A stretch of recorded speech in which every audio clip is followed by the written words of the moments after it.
পরিমাণ শহীদ হয়েছে আপনারা জানেন, যে পরিমাণ রক্ত ধরেছে আপনারা জানেন।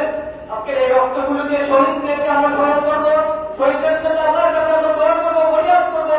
আল্লাহ তাআলা এই জালেমকে ধ্বংস করার জন্য যে রক্তগুলো নিয়েছেন, যে জীবনগুলো নিয়েছেন, এই জীবনগুলো থেকে যেন আল্লাহ তাআলা শাহাদাতের সর্বোচ্চ মর্যাদা দান করেন। ছাত্র শিবিরের নামে আপাতত কেউ কোনো স্লোগান দিব না, আমি বিনীতভাবে আপনাদেরকে অনুরোধ করতে চাই।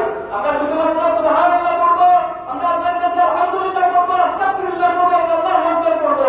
পাশাপাশি আমরা শহীদদের জন্য, শহীদদের পরিবারদের জন্য দোয়া করবো। যারা শহীদ হয়ে গেছেন তাদের পরিবারগুলো অনেক বেশি মাহফুজ। আমরা আল্লাহ তাআলার কাছে দোয়া করছি, আল্লাহ যেন তাদেরকে রহমত দিয়ে, বরকত দিয়ে শহীদদের পরিবারগুলোকে আল্লাহ তাআলা পূর্ণ করে দেন।